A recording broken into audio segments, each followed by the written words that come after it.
y'all will have my notes, you'll have the resources, you will have all of the slides and have access to that. But our agenda for today is one, I want to have fun. This is my signature presentation. I've been in 2024. Gosh, I can't even recall how many times I presented. I know for sure it was at least 11 national conferences. And one thing that I have learned doing this presentation is the more fun we can have on talking about such a taboo topic surrounding sex, bodies, and pleasure, the more we are able, right, to receive the information. So I really hope that everyone is able to laugh, smile, and just have fun with today. And Ari, I just want to make sure my slide went to the next one, right? Like we're on the agenda slide. Everyone sees that? Nope, I see you on your title slide. Oh my gosh. While Did you I do figure that fresh? out, I did want to announce that we have ASL and Spanish interpretation today. I'll be putting instructions in the chat for you all. And this also will be recorded if you want to refer back to it, or there's people that couldn't make it today. If you have any questions, please put them in the chat or in the Q&A box, and we will answer those at the end of the training. Absolutely. And then Ari, now did the slide go to the agenda? Yep, you're good. Perfect. Thank you so much. So first and foremost, like I was saying, I want us to have fun. We are going to dive into the power of language and how that impacts the work that we do when serving victims and or survivors. We're going to identify one new area of pleasure. We're going to talk about what does it mean to be a sex positive, if you're an advocate, if you're a case manager, if you're a leader on this call. And then, of course, we will end with resources. Now, my gentle reminders here are, of course, take care of yourself, right? If there's at any point where you need to step away in order, to disconnect from the presentation and bring yourself back to the present, I want you to do what is best for your body. I will take questions at the end, but definitely please feel free to utilize the chat the whole time. I do have the chat up on my end, so I will be able to see questions come through. And if I'm able to answer right in the moment, I definitely will try my best. But at the end, no matter what, I'll scroll back through. And I'll also love to see just, when we're going through activities throughout today, please utilize the chat. It keeps my energy high over here, knowing that everyone is either enjoying the information or learning in the moment. Okay, like Ari was saying, my name is Dr. Jessica Sanchez, and these are some of the identities that I hold near and dear to my heart. I'm the first in my family to graduate college and pursue a double master's and a PhD. I'm an entrepreneur. I'm the owner of Sexual Wellness Essentials, which is down in Dallas, Texas, where I do sex therapy and I serve predominantly women and victims and or survivors of sexual relationship violence or childhood sexual abuse. I work with a lot of postpartum mamas, a lot of firstborns as well. I am a firstborn myself. If we were in person, I would certainly ask if there are any other firstborn folks on the call or in this space with me. And then my little follow-up joke. Okay, yes, my little follow-up joke is, oh, we can all trauma bond together as firstborns. And so I see a lot of women that have that identity that seek me out for intentional further therapy. I also am a sound healing practitioner. I do a lot of public speaking and community events as well.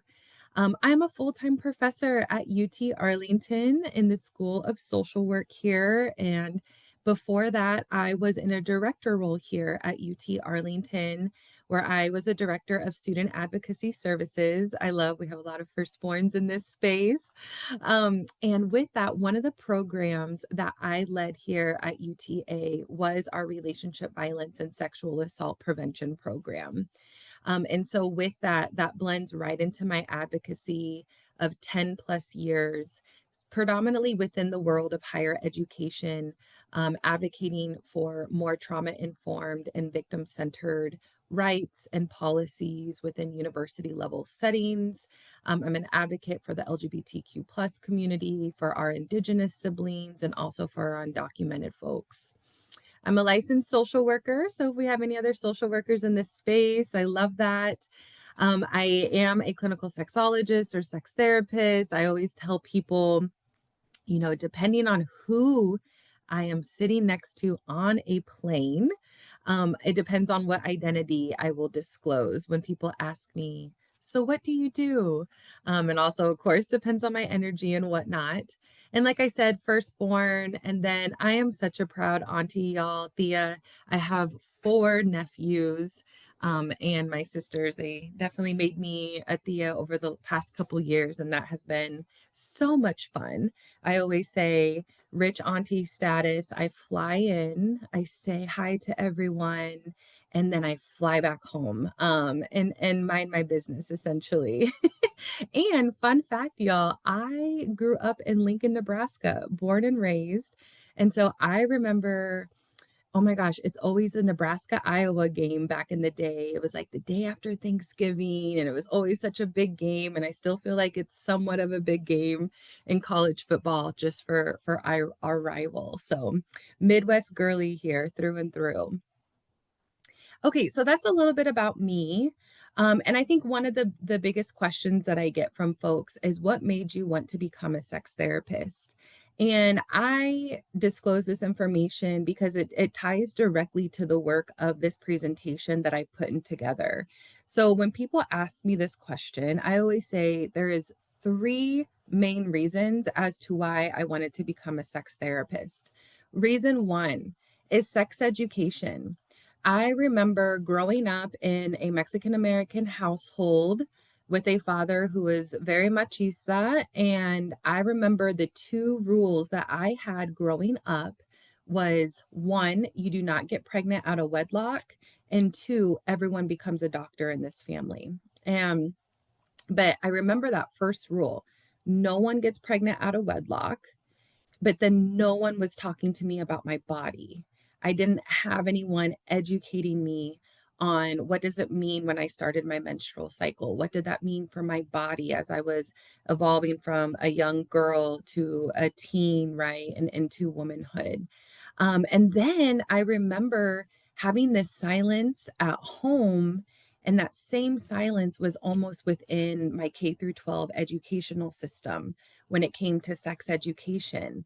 And I always tell this story because a lot of people tend to be able to relate. So I remember in like seventh grade, it was our PE teacher that also taught health. I don't even know if Mr. Tochek wanted to teach health, but he did it for us. And I remember back in the day, and this is going to age me, but like when the teacher would roll in the TV, like you knew it was like movie day. Like, yeah, oh my gosh. And it's like rolling in and like old school VCR. Like when I'm talking to my Gen Zers about this, they're like, Dr. Sanchez, what is a VCR? And I'm like, right. So I just remember that specific day in particular, Mr. Tochek's bringing in the TV on wheels, and he's not saying a lot to us. And he's like, you're going to learn about sex today. And I remember him putting a VCR, or putting a VHS in, and we watched a woman give a vaginal birth. And it was a very traumatizing, like 10-minute watch of her obviously in pain and contractions and this baby coming out. And then Mr. Tochek turns off the TV and pulls up the old school, like overhead projector, puts the textbook down that we have, and then he starts flipping through genitalia and different STIs. And so I just remember in that space learning, oh my gosh, well, if I have sex, I'm either going to have this horrendous vaginal birth or I'm going to get an STI. It was very, just black and white. There was no gray. There was no further explanation in regards to our bodies and what that meant for us. And so when I think of this presentation, even in the work that I do with trauma survivors, so much of it is unpacking what was sex education for you? It's providing my clients with so much psychoeducation around their bodies, and rewriting so many scripts pertaining to the sex education that they received, whether it was talked about in their homes, whether it was talked about, from the church, whether it was talked about from school or amongst their community. And so a lot of this resonates with exactly my number one reason of I want to rewrite, be able to assist people with rewriting their own narratives around what they learned about sex. So that's reason one. Reason two is rewriting the pleasure script for women and survivors as a whole. This directly links to reason one, but also, being able to talk about women's pleasure and it's not looked at as a taboo topic, to be able to have these conversations. And thank you so much, Iowa Casa, for inviting me out and intentionally creating and holding this space for folks that are on this call today, because this is how we start to rewrite the pleasure narrative for women and survivors. I feel like oftentimes I meet so many other clinicians, who will tell me, in particular clinicians, they'll tell me they're trauma informed. And I love that. But I feel like trauma informed has become almost like these keywords that certain industries have started to know what to say because it's a part of our vocabulary. However, I ask them, well, tell me how you are treating the entire body. And they're kind of like, wait, what? What do you mean by that? And I'm like, well, you work with trauma survivors. We know specifically with sexual assault, domestic violence, more than likely that trauma survivor has some form of physical harm to the body. How are you treating the entire body? And so getting folks to start to realize we have to treat the entire body, not just from the neck up, especially when we are serving victims and or survivors of sexual violence. So again, rewriting that pleasure script for women. I'm also, and in my professor role, so I have access to academia. My research centers women's pleasure and being able to rewrite that narrative also within the higher education system. And then last but not least, reason three, and I'm going to read this right out loud verbatim from the slide. In addition to not receiving help for concerns related to sexuality, failing to address them directly in therapy may reinforce to the client that these topics are unimportant or unsafe to discuss, even with their therapist. And this is from Baggett and colleagues back in 2017. And y'all, I came across this particular line in an academic journal article that I was doing research on because I was serving in my last year of clinicals at a VA. So I was working with veterans. It was the Coatesville VA. It's the number one VA for mental health support services out of all the VAs in the nation. And I remember in that particular experience, I was an intern, right? And I had zero credentials behind my name. I was treated like an intern, but I had an amazing supervisor who really embraced my human sexuality side of things. And even though I was working in the suicide prevention unit, she wanted me to get as much experience as possible. And so, with that, I told her, I was like, I want to run a weekly support group talking about masculinity within the military with my PTSD guys. And she was like, have at it, good luck. And my father's a Marine. So, of course, I was talking to him and I was like, tell me how I can work with these men, and all of this masculinity that's in this space. And little old me, y'all, came in and I had these men crying. I had these men crying because I was the first to ask them, tell me about your sex life. Tell me about your marriage. Tell me about your relationship with your partner. Tell me about what you're feeling in your body. Tell me about all the medication that you're on. And I was asking these questions that no other doctors were asking at the VA, not their therapist, not their, PCP. And so I would go back and look at the research. And I remember I was writing a paper and I saw this line and I was like, oh my gosh, I'm creating a space that's not being held for these men to talk about a topic that is also very much sacred to their identity, to their masculinity, to the way that they love and feel love if they're, married or with someone. And so this has always stuck with me in the work that I do, especially when I'm talking to advocates and clinicians and educators, of that we hold so much power in the space of when we are serving and providing support services to a victim and or survivor, that if we are not cognizant of the language that we are using, and we are avoiding certain words, we are telling them that certain aspects of their lived experience, especially when I think of a victim of sexual assault, are not valid. They cannot be talked about in this space because of due to discomfort. And so this reason three is my just one all be all, that really I can talk forever on this slide, but we'll come back to this a couple times throughout the presentation. So let's dive into what does it mean to, embody or lead with a victim-centric approach. Well, research tells us a couple things here. I think safety at the forefront, right? We think of confidentiality. We think of informed consent, essentially, really shifting that power dynamic between victim and whoever is providing support services. We think of inclusive resources. We think of prevention, the needs and priorities of a victim, believing a lived experience. Hopefully, we're working in interdisciplinary teams, we're active listening, we're treating them with dignity and respect, we're hopefully embodying a strengths based model, we're instilling hope and empowerment. Hopefully, we also are empowering the victim to reclaim agency and autonomy, fostering a culture, if we're at an agency, right, where we believe survivors and their experiences. And I think the most important part here, especially when working with agencies, is what does the victim and or survivor feedback look like with your agency? How are you capturing and assessing that information so you can improve your support services? And then when we think of a trauma informed care lens, we see a little bit of overlap here with victim centric. Recognizing everyone has trauma, I think, first and foremost, right? When we say, oh, I'm a trauma informed provider, what I hear is that you believe everyone has some form of trauma. You're leading with compassion and an empathy.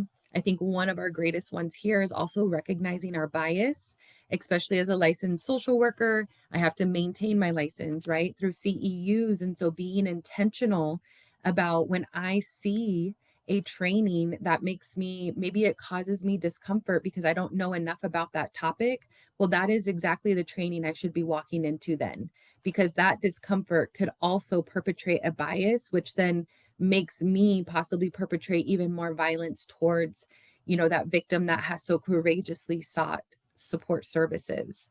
Redistributing the power dynamic, I think of DEI, accessibility, belonging, and mattering. I'm hoping our resources and our referrals are inclusive and affirming. We're welcoming emotional support animals. We're honoring disability and learning styles. We're still working in interdisciplinary teams. Hopefully, we're embodying from a strengths based perspective. And again, we see some of the overlap. We cannot not talk about victim centric care and trauma informed care without acknowledging the importance of intersectionality. Black feminist and critical race scholar, civil rights activist, lawyer. She has a lot of credentials behind her name. Dr. Kimberly Crenshaw is who coined the term intersectionality in 1989. It's really important, however, she coined the term, but intersectionality has always been spoken by Black feminism. When you were to Google, if you were to Google intersectionality right now, you're going to see varying images, but what you will see consistently is that in those images, there may be different identities represented, but always they are touching. And that's Dr. Kimberly Crenshaw's whole, if you look up her YouTube talk, incredible YouTube talk on intersectionality and sexual violence. But we know, I hope that we know that when victims are so courageously seeking support services, they're not just presenting with one single issue. Their lives are complex, just like our lives are complex. As a therapist, we are trained to know that the presenting issue is not really the main issue at hand. That once we build the trust and rapport, that's when I'm able to understand what the main issue is, because more than likely there's other pieces to that puzzle. And so, even looking at these identities, I want us to pause and take a moment to realize that every single one of these identities represented in this image can be related back to someone's lived experience as a sexual being. There's also a lot of identities that are missing here. And so this is something, that hopefully you can even take and put into your curriculum if you aren't already talking about it. But it also normalizes, again, with sex being such a taboo topic. However, every single person has some form of human sexuality, identity component to their experience, that human sexuality is a part of our lived experience as a whole. Our gender expression, our race, our fertility, our appearance, everything can be linked back to human sexuality. And so I really like to put this slide up for folks to start to piece that puzzle like, oh, yeah, I didn't think of it necessarily that way. But yeah, age can be linked back to human sexuality because that could be linked back to, is someone experiencing menopause right now? Is someone going through erectile dysfunction? Is someone going through puberty? Again, piecing those puzzles back to human sexuality. So, we're going to dive into our first activity, which is the power of language. And because we are on a virtual, right now, I just want you to listen to the words, and you'll see the words also pop up on the slide, and just reflect in that moment of what your body is feeling when you either hear the word or you see the word pop up on the screen.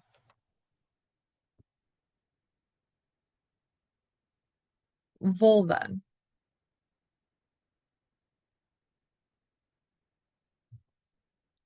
cock,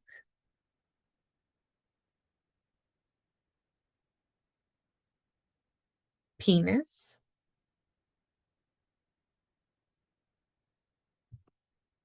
power,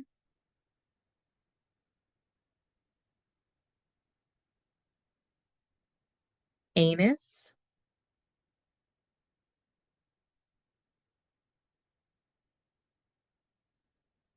breast,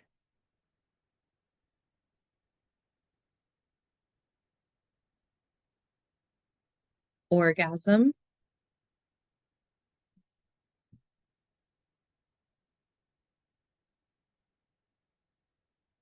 chest,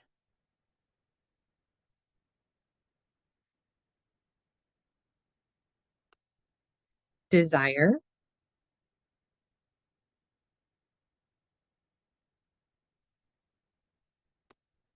goddess,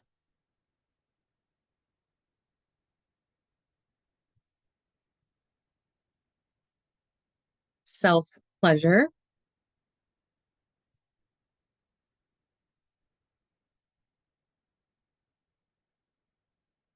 pelvic floor,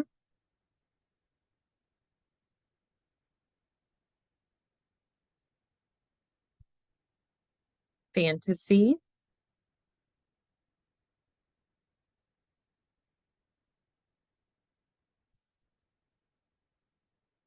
pussy,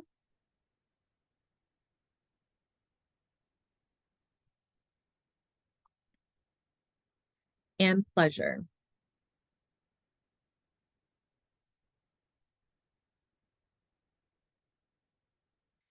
So, if you are courageous, please drop in the chat what words were easy for you to hear, say, maybe if you were repeating them out loud, or even see, or what words were difficult for you to hear, see on the screen, or possibly say.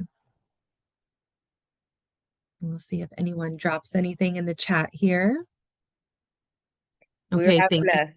a conversation in the office last week, and two of the words on the screen, I'm like, I hate those words.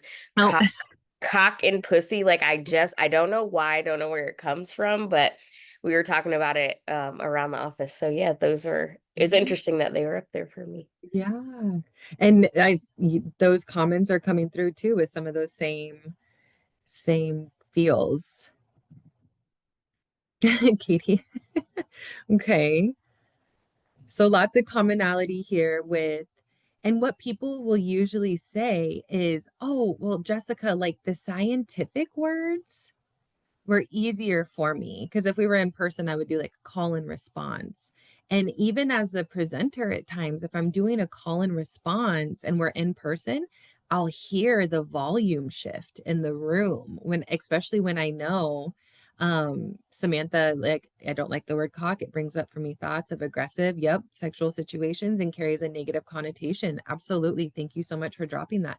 And so, those, feelings, I'll hear the volume shift depending on what word is being said. And then other folks will be like, well, the ones that maybe they've labeled as more derogatory when we think of the words pussy or cock, or they have been said to a person in a, negative type of way.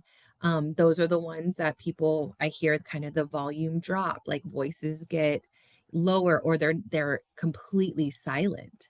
And so I do this because it goes back right to that reason 3 of what we were talking about on the power of language.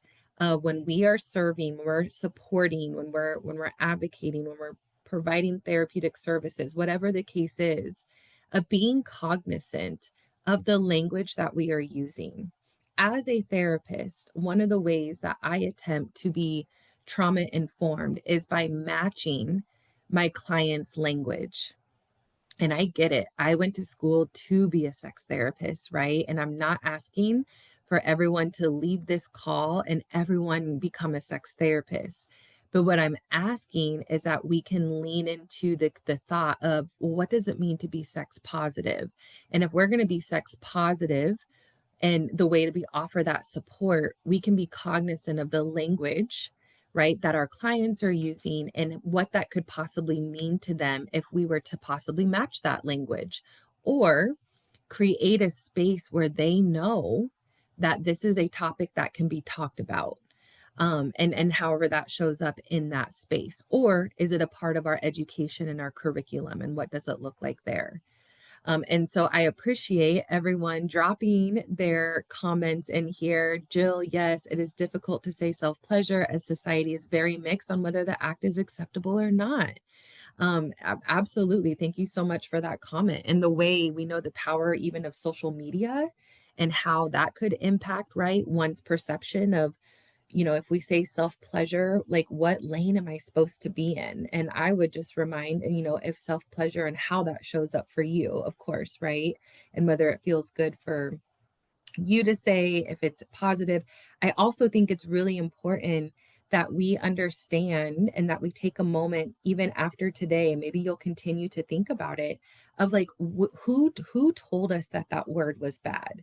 Or was it not someone? Was it a system? Was it was it my 8th grade Mr. Tochek, health teacher that told me that that word was a bad word? But now that I'm an adult and I get to kind of make more decisions for myself, do I still believe that? Does that hold as much power as it did, with 8th grade Jessica?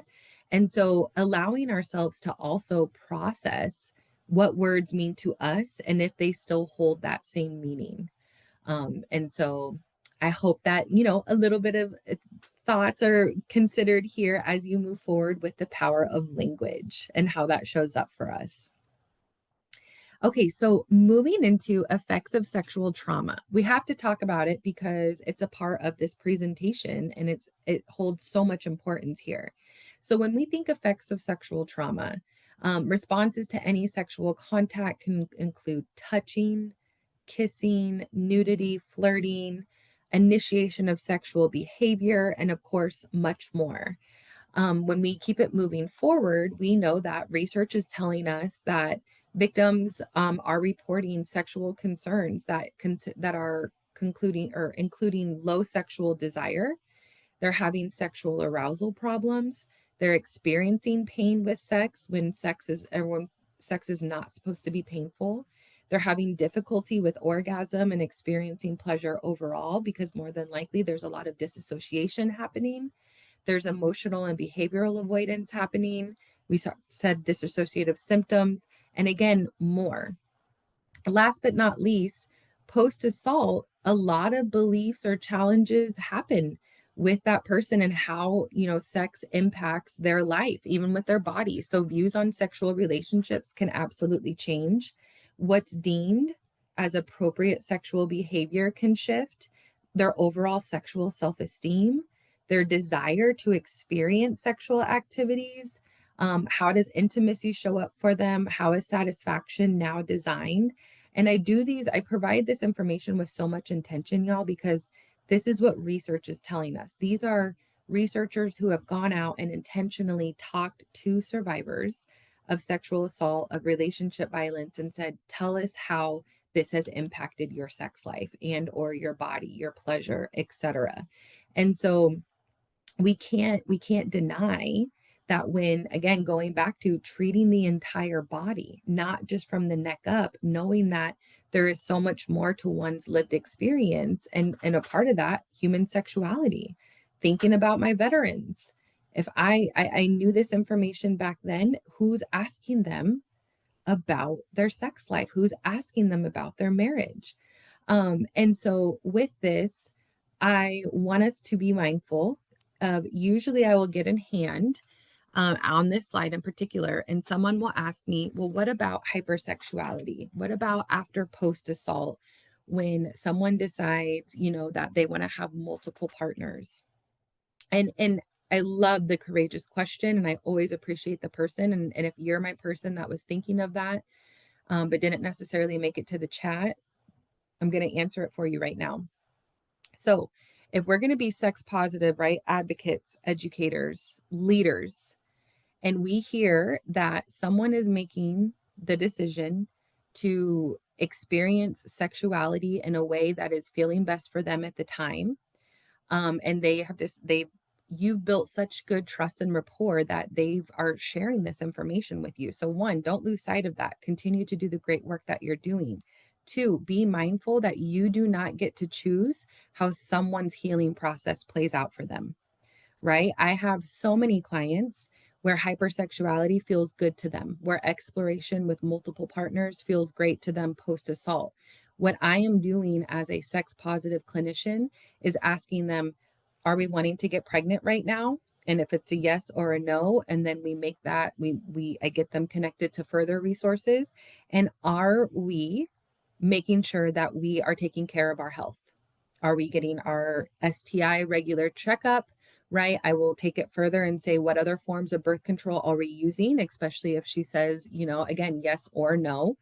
And so those are the only questions that I'm asking y'all. As long as my, client is telling me that this is what they want, it is consensually driven. They have the autonomy and agency to make those decisions for them, and that is what feels good for them. I'm going to support them as a sex positive clinician. And I'm also going to be there, just like I've been there for many people, of kind of when the roller coaster goes down the hill. And now all of a sudden it doesn't feel so good. And I'm going to be there to be supportive and do my best to not judge, because guess what? That's what our brains do. I can't stand when people say to me, Dr. Sanchez, I don't judge. And I'm like, yes, you do. You did in the first 7 seconds. It's okay. Let's normalize it, but let's also check that judgment, right? And so I think this question comes from sometimes it's hard for people to picture that if someone was assaulted, well, why would they want to go and, possibly explore with other people? Well, another thing that we can definitely and deserves attention is, how are they able to reclaim their power? How is that showing up for them? Right. And again, if we're going to be sex positive, we're going to support. Let's contract for safety. Let's contract for pregnancy. Let's contract for, good health with STI testing. And let's be there to also help pick up the pieces if and when it doesn't start to feel good anymore. Okay. So activity 2 is expanding our pleasure lens. I told you in the beginning that I work predominantly with survivors of sexual trauma. And this is also something that I do a lot with my postpartum mamas too. And so when we build the trust and rapport, and we get to a point of where we are moving forward in their, healing journey, and we get to a point of where they feel confident in starting to reconnect with their pleasure, I will have them do a pleasure map. And so the first thing I'll ask them is, how do you define pleasure? What do you need to experience pleasure? And then what are 3 ways that they already experiencing pleasure with their body? And so I'm going to have you all do the kind of the same thing, and you can just think about it. If you're like, oh no, I'm going to write this down right now, I welcome you to do that as well. I'm going to give just 30 to 60 seconds for folks to give thought to, how do you define pleasure for yourself? What do you even need in order to experience pleasure? And then think about or write down 3 ways that your body experiences pleasure.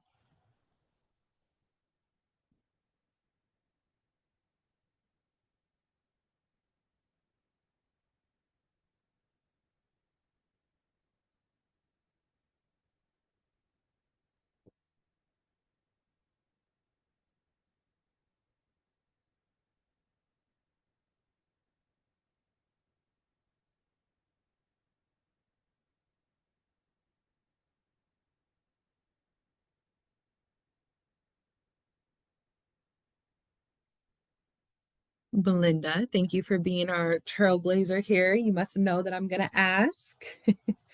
I need to feel valued and respected. Absolutely. I'm assuming that's what you need to experience pleasure. You need to feel valued and respected. And if anyone else wants to continue to take up space, go ahead and start dropping your answers in the chat. How do you define pleasure, or what do you need in order to experience pleasure?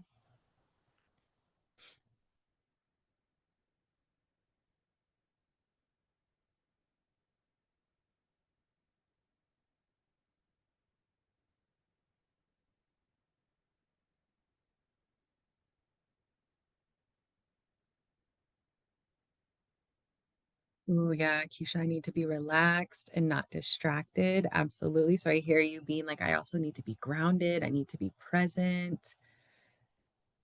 Ari, a stimulating, calm feeling. I love that. Best way you can put into words. Love it. Experience of accepting the gift of intimacy with another, or self-care. Okay, I love that. Thank you, Belinda. Let's see. Shiloh, I define pleasure as feeling an overwhelming amount of feel good that is hard to describe. Yes. Nancy, physical and emotional arousal that releases endorphins and other feel good hormones. Absolutely. Pleasure is more of a spiritual or mental experience rather than a physical for Jill. I love that. Oh, Emily, yes. Safety, emotional connection, and trust. Oh, y'all, this is so good. I love it. So let me see. I want to make sure my slides are moving here because okay. Oh yeah, shared respect and trust. Absolutely. So keep dropping in the chat. These are some pleasure definitions from my own research with women that participated.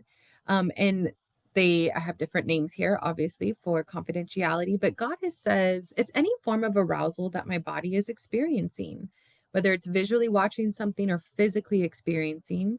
But there's an arousal for me. There's a rush in my body, or maybe like a thump, like I feel the blood pumping, whether it's in my vagina or in my heart. I feel my body winding up. Lucy says, when I think of pleasure, I think of my experience with my body. It's magical. I experience pleasure through deep breathing and intimate connections.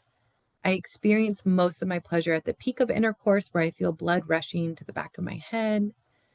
And then Lauren tells us, for me, pleasure is the whole body and mind experience. The definition of pleasure is when I think of everything aligning, body, mind, and spirit, and I'm only able to do this when I feel safe.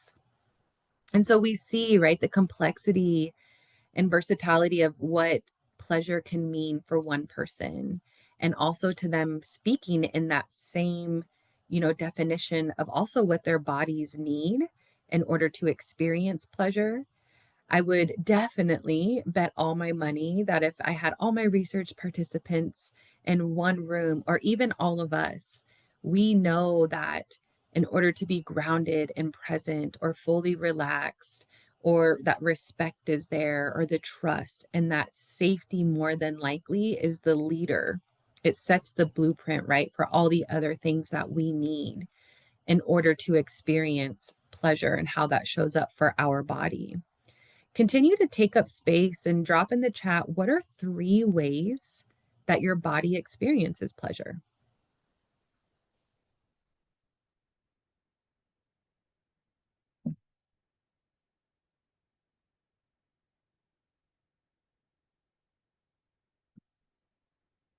Three ways that our body experiences pleasure.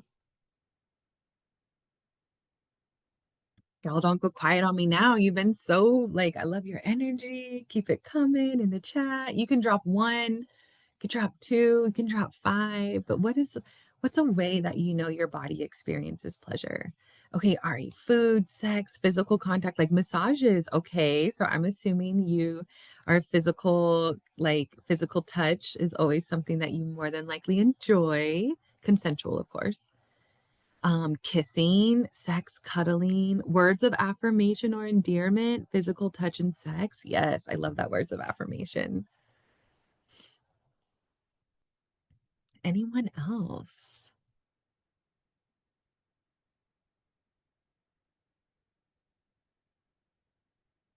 Oh, good conversation, sex and sensual touch. I love that. Strong hugs, spiritual talks, and coffee. Oh my gosh, yes. So much truth there. Okay, well, y'all, I one thing I did not tell you in my identity slide is I am a full-blown Taurus, and therefore I do not share my food, and food provides me so much pleasure. People know that if Jessica is sharing her food, it's because she does not like it. Otherwise, don't ask me for a bite, please. Mind your business with your plate. I love my food. It provides me so much pleasure. Okay, mental stimulation, sound, exercise, touch, smell. Y'all, I'm loving this so, so much. Oh, Samantha, food is the first word that came to mind when the word pleasure came up. Yes, queen. I love it. I love it. I love it. So y'all, I literally ask my clients these same questions, right? And again, you have the slides, you can do this with them. But I want to first learn, right? Where is their mind at with oh my gosh, words, defining pleasure, because we have to honor that post assault or post even like, DV relationship. We know the effects of sexual trauma, relationship trauma too, because of the research that's out there. So us learning how do they even define pleasure? How is that showing up for them? And then getting them to start to expand that understanding of what does their current body need in order to even experience pleasure, any form of pleasure. And then this is where I bring in the pleasure map. So I have them, we take all pressure off of any type of genitalia stimulation, off of breast/chest area. I also like to say too, if there has been any trauma that they have identified other physical parts of the body, I want that off the table as well. But this is where I really start to redefine pleasure for them. And so I have a little pleasure map that it's like a worksheet that I give them. And I start to expand on what the human body can possibly explore when it comes to pleasure. And y'all literally started dropping the different ways that your own body experiences pleasure. And here's some more. So I think of sensual pleasure, which I feel like very much gets, I think the majority of when people think of pleasure, they go right to the sensual experience. And if we were in person, or like if y'all were in an in-person workshop with me, there's always one person that is like, well, wait, Jessica, like what type of pleasure? Do you mean sexual pleasure? And I'm like, I don't know. How do you define pleasure? Because I don't want folks to stay narrow, right? I want them to understand pleasure is a broad spectrum. It's super fluid. It's a powerful way to connect with your body and all these different types of elements. So think of illusionary pleasure. When's the last time you had a really good dream? Maybe you were able to allow yourself to even fantasize. Maybe it was just kikiing with your girlfriend on a great memory that like literally is so pleasurable. It's like the tummy aches and the tears start to flow because it's such a good moment to just relive and talk through. I think Keisha said it, mind stimulation. So any other sapiosexuals on the call here with me, that we really like foreplay for me, y'all, is a good conversation. Like it's deep. It's, if we can talk about a subject in depth, if we can take it to the next level. I always say that's why it's such a struggle dating in Dallas. I'm not really kidding, but yeah. So mind stimulation, I get it. I hear you so much and connect with you on that. We think of spiritual pleasure, one's experience with spirituality or even religion and how that shows up for them. Pleasure experience with smell. Think of your favorite candle. Maybe it's a perfume. Maybe it's your warm towels with the laundry detergent that you use fresh out the dryer and you taking a moment to just, take it all in. Auditory pleasure. So, any of my folks on the call, if you have ever been listening to music and all of a sudden, like the artist maybe like hits a really powerful note, or you're like watching TikTok and all of a sudden you get goosebumps all over your body. Well, I'm going to give you some language today. That's called frizzen. And that is your body experiencing a skin orgasm. And so I always encourage folks to, the next time this happens to you, really sit with your pleasure in that moment. Like enjoy it. Realize how long it lasts when you're really fully aware of what your body is experiencing in that very moment. I think of ASMR and how much that took off, especially with TikTok. I think of sound baths. As a sound practitioner, this is one of my favorite gifts to be able to gift to other people. I also bring in sound in my own sex therapy sessions in order for women to reconnect with their bodies through sound, but in a completely different way that is usually very unexpected for them. Think of skin hunger slash touch deprivation. So folks that really thrive off of, we had a couple on the call, hugs, a handshake, back scratching. There's a regional reason why professional cuddlers exist. It's an actual profession. And so those folks that really thrive off of physical touch from others and how much that can just, pour into them, and the pleasure associated with that. I put up their foodgasm for all my foodies on the call that really enjoy food. I'm definitely a dessert girly when it comes to food. I think of pleasure and body movement. So, folks, whether it's dancing, is it yoga, is it Pilates, is it, just laying still and being present in the grounded in the present. Think of ocular pleasure. So, any of my folks that enjoy any type of reading, even if you specifically read erotica, which then is allowing your body to, even be able to connect a little bit more with your mind and probably fantasy. Pleasure associated with creativity and inspiration. So, folks that are able to really dive into their creative side. Pleasure associated with gratitude, love, and fulfillment. Don't worry, there's a second slide.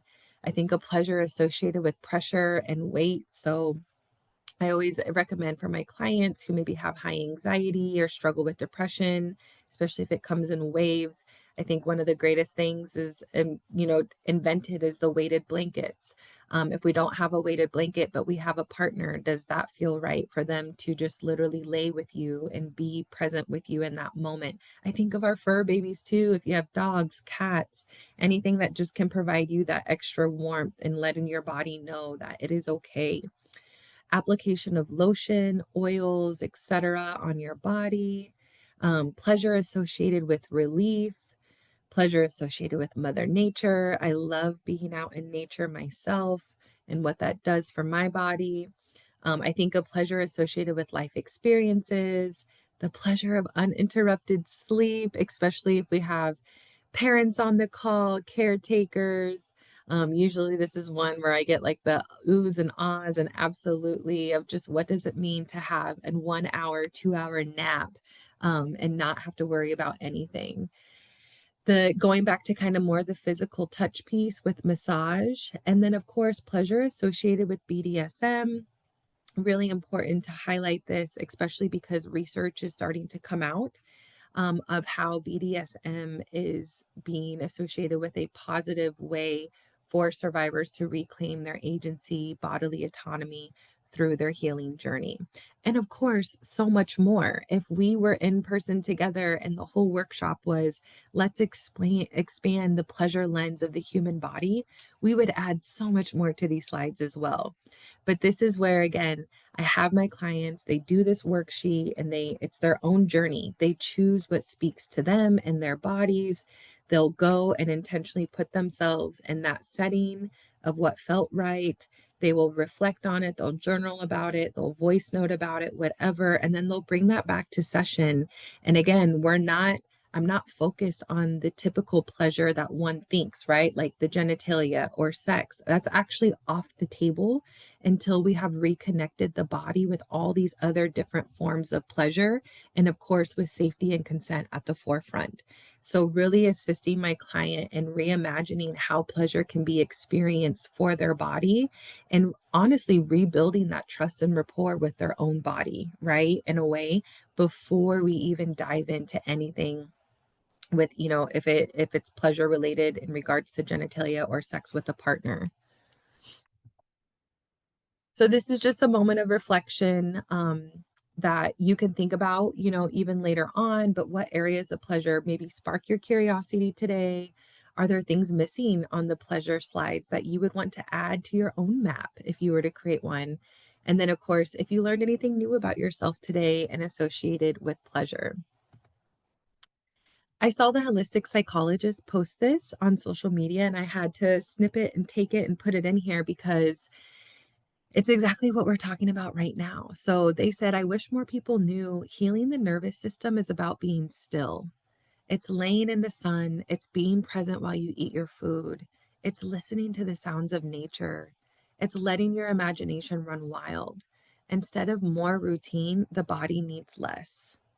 And when I read this, I was like, wow, look at all of these different ways that the body is able to experience pleasure. And so I really appreciated the post and also how much it is tied to serving, right, victims and or survivors, and knowing that one of, I think, the greatest goals in any, if it's a therapeutic healing journey, it's a holistic healing journey of any kind, is how do we get our nervous system to a space of where we can relax, where we can get back to thriving instead of feeling like we're, fighting, are we flighting, are we freezing and whatnot. So I just wanted to put this in here for sure. Okay, so let's dive into what is a sex positive framework. So sex positive framework, for those that have not heard of it, it's defined as the belief that all consensual expressions of sexuality are valid. We approach that views of sexuality, including sexual pleasure, that they're normal and they are essential part of the human essentially experience. We're going to emphasize the focus on the client's personal meaning of their sexuality and its relationship with their well-being. And of course, absence of harm and presence of positive consensual pleasure will always be at the forefront. Now, when I designed this presentation, I knew that I would normally have a lot of micro and macro folks in my audience. So when I think of my micro perspective, this is what I came up with. And these are the things that I've taken right from the work that I do, share out, and gotten great feedback with from folks attending this presentation. So from a clinical and advocate lens, we got to start with our intake forms. Are your intake forms inquiring about intimacy, sexuality, or pleasure at all, if any of these topics? And it can literally be as simple as, is sex painful for you? Yes or no? It doesn't even have to be this whole drawn out section. It could literally be, you know what, let me just ask this, because after this presentation today, I'm going to make sure to connect with a great sex therapist and or at least a pelvic floor therapist. That way I can make the intake form a little bit more affirming, and they know that if this is something that's a true concern to them, because the intake form sets the precedent of what could happen in a session and future sessions, etc., they will know that I at least care enough to know, right? Is sex painful for you? Yes or no? And I can get you the resources to be able to hopefully resolve that issue. Sexual health equity, right? It's being talked about at the same rates of any form of health and wellness. Again, we talked about the power of language, and now it's implementing that into the work that you're already doing. It's treating trauma and sexuality concurrently, because we know now what the research is telling us. Sex and sexuality or intimacy, pleasure Maybe those are goals that are part of your treatment plan moving forward.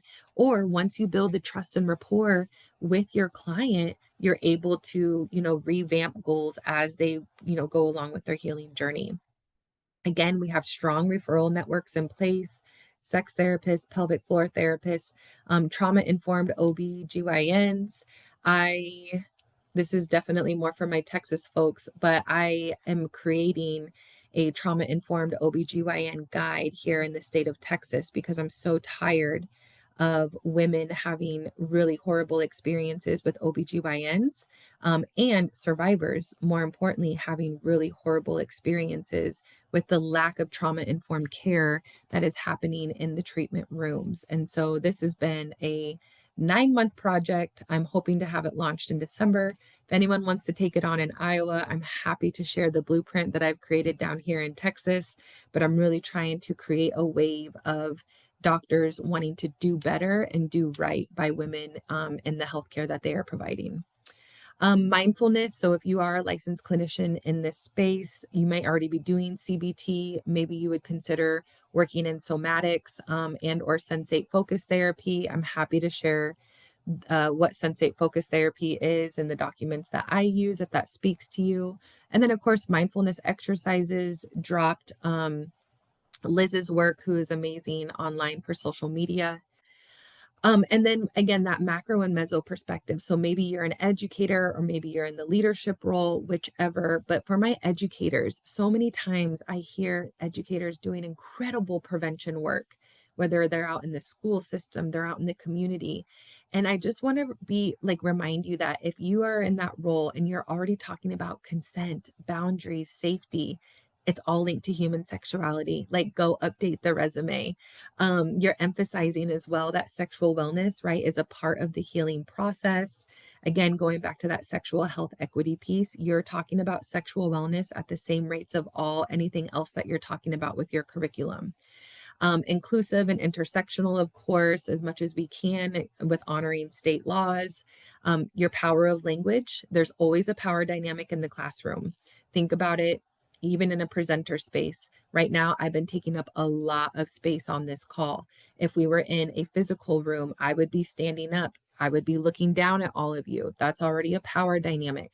So your language sets the tone even more about what are those students going to feel comfortable talking to you about. You hold a lot of power. I try to be very cognizant too of my body when I'm in presentations or in my class tonight. I try to do a lot of bringing myself shoulder to shoulder with my scholars so they don't feel that power dynamic as much. Implement some mindfulness exercises. I could send you some breath work, some box breathing, like anything to get people more grounded, to feel more connected with their body in a way that they are able to express out. Such great work. And then I'm going to show you some sex positive campaigns that I intentionally created here at UT Arlington in my previous role, in my director role, that sparked some amazing conversations. And yes, while it was for our young adults, I feel like these same conversations need to be having with our grown folks too, because again, I have yet to meet one person in this country that has told me that their sex education was amazing.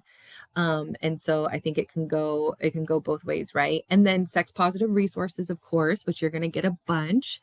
And I want to highlight the power of images. I'll show you this right now. So these are some of the sex positive campaigns that we did here at UT Arlington with my RVSP team.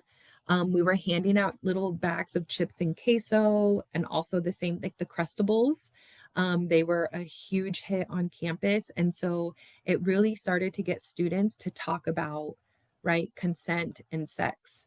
We also did huge banners of all of these, and we hung them up across campus, multiple areas.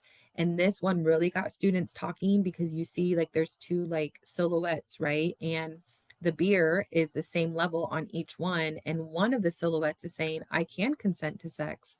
And the other is saying, I can't. And so this was a really good, healthy conversation around alcohol, consent, and sex. And just because I drink 3 beers and you drink 3 beers doesn't mean, right, that our bodies are processing those 3 beers the same. You may still feel like you can absolutely consent to sex with 3 beers being drank, but I may feel completely different. So I just wanted to share these. I'm also happy to send you PDFs of all of this. If anyone wants to take it and, market it and do your thing in Iowa, happy to share everything with you. I want to do a quick little story for my educators here on the call. So the power of images, I always show this because I was doing an outreach on campus, again, in my previous role, and I was working with the sorority. And because I'm still the only sex therapist on campus, all of the sororities, fraternities, student orgs knew to reach out to Jessica because she's the one that's going to talk to us about sex. She's going to have the real conversations. So, y'all, I was meeting with the sorority, and usually by the time I would get done doing one, on like sexual assault prevention and consent, I was always used to disclosures, right? Which I'm sure my educators on the call can relate to. Of I provide a bunch of verbiage and new information for folks, and then there's usually disclosures after of like, I am realizing I am a victim. I am realizing this happened to me. I am realizing that my, ex-boyfriend is stalking me, or I'm experiencing sexual harassment, etc. Well, at the end of the presentation, I would always do mini like know your vulva 101, because again, sex education in America is not very good. And this is usually the first time they're meeting another woman that can have this type of conversation with them. And so, anyways, I put these up on the screen just like I did right now and was talking about vulva health and, important things to know.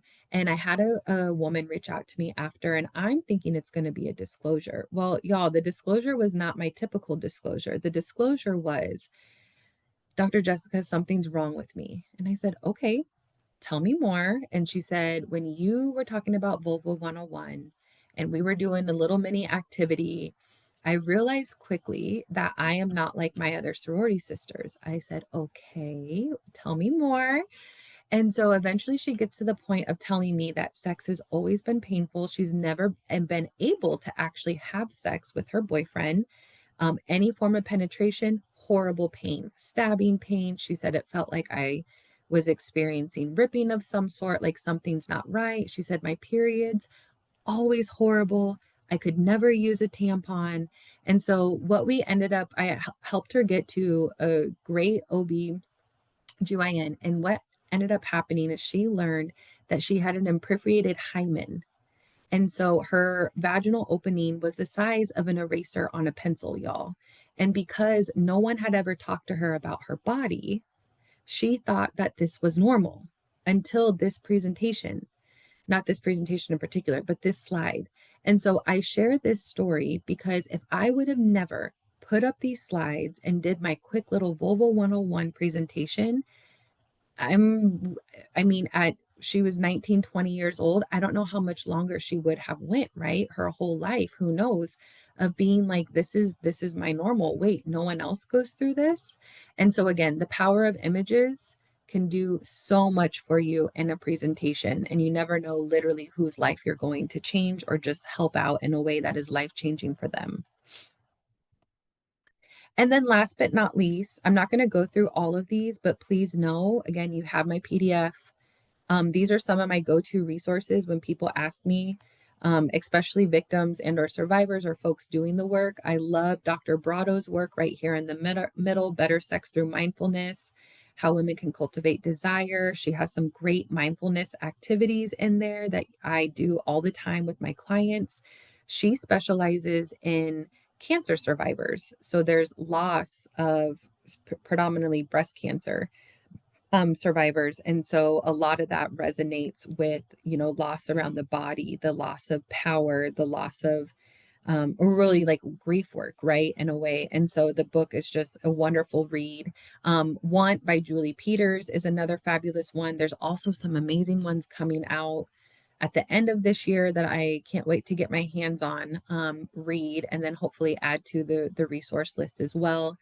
And then for the rest of the slides, y'all, I broke them up into topic subsections for you. And again, you have all of this, so I'm just going to click through.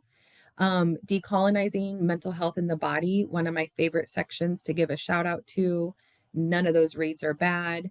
I even put some in for my trauma science driven reads. I'm rereading Dr. Van der Kolk's book right now with my interns, The Body Keeps the Score. I try to reread it every single year because I always learn something new from him. And then ending the presentation this way, gentle reminder. Maya Angelou says, I've learned that people will forget what you said. People will forget what you did, but people will never forget how you made them feel. And I think we've all possibly heard this amazing quote. And I think it's true, right? That we remember the way people absolutely treat us. But that first line, I've learned that people will forget what you said. This is where I will challenge it, especially with this presentation, because I am the first, I have been the first for so many survivors to ask them about their pleasure, about their intimacy, about their sex life, if I know that they're partnered. And I hear so many times over and over again, you are the first person to actually ask me about this part of my life. And there's usually a lot of tears, there's a lot of thank yous. And I'm like, you don't have to keep saying thank you. Like, this is literally my job.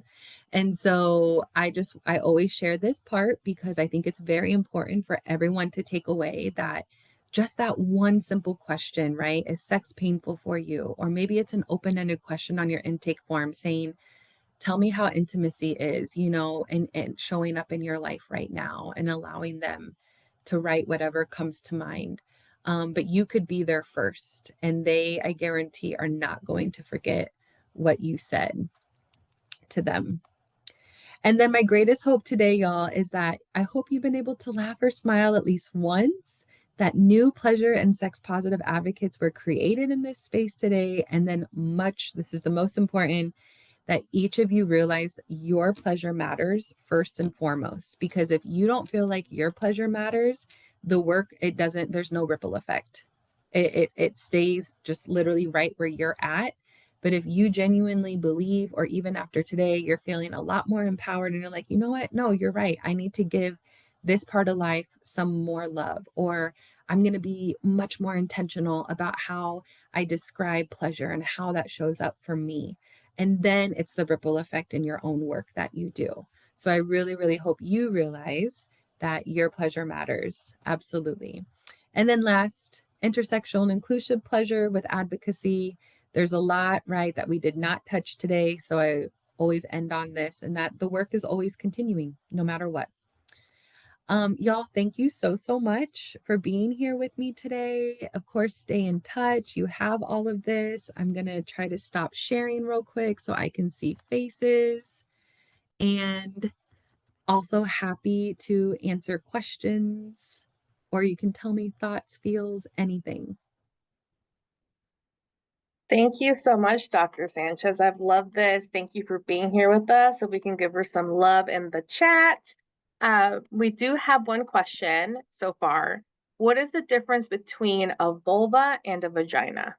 Yeah, great question. So the vulva, I think going back to our sex education, we'll start there.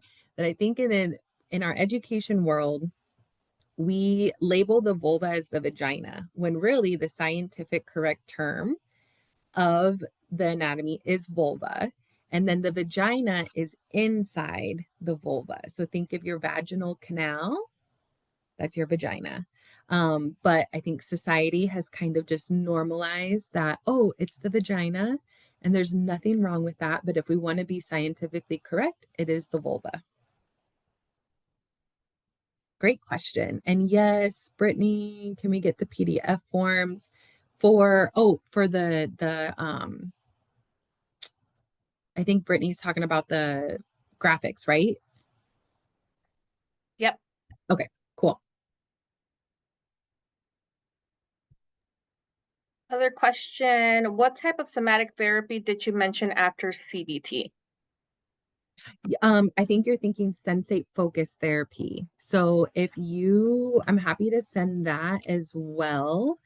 So sensate focus therapy is a form of sex therapy that it's going back to kind of the pleasure mapping that I was talking about. We're going to take all pressure off of any of the areas of the body that we would, affiliate with sex, essentially. So genitalia, pleasure, chest area. And Sensate Focus is going to allow you to walk through with your client different exercises to perform either solo or with a partner on to reconnect and work the body's way back up with trust and rapport. And the ultimate goal is to getting back to penetration. So Sensate Focus is also a great exercise to do if you're working with postpartum folks, especially if there was medical trauma that happened during that pregnancy. And, maybe your client is telling you that they're experiencing a lot of pain post, delivery and whatnot, and it's not getting better. And it's like, let's slow that down. Let's get connected with the pelvic floor therapist as well to make sure everything's, working correctly, and then do some Sensate Focus exercises. So I'm happy to send that PDF along as well. And then there is a section in the resources that's also like sex therapy readings. There's a whole book there on Sensate Focus therapy.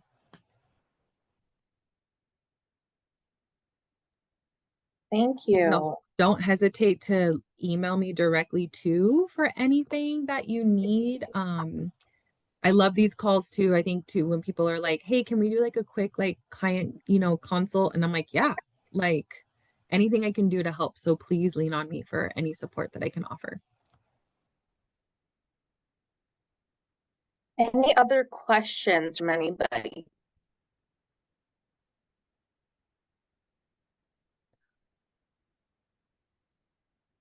And then Ari, it's good to just send this to you and you can send out. Yes. Perfect. So I have on my end, y'all, Sensate Focus PDF. I'll send that to you. That's like a 5 pager. And then I will send you also the PDFs I have for the consent and sex campaigns for university campuses. But you could do that on anything. You could do that in downtown Sioux Falls. I think it's Sioux Falls, Sioux City. I don't know. But wherever in Iowa, you could put that up. Everyone, adults included, need to be talking about it. And you can also send us the OBGYN guide that you're working on, or if you want us to consult or however, because that would be a space that the coalition can assist in. Yeah, I will definitely follow up. My goal is to launch it in December. So I would love to even get like a team meeting on the call with y'all just to kind of walk you through on what our vetting process is Awesome. with this as well. And yeah, if we want to partner, I would love to do that.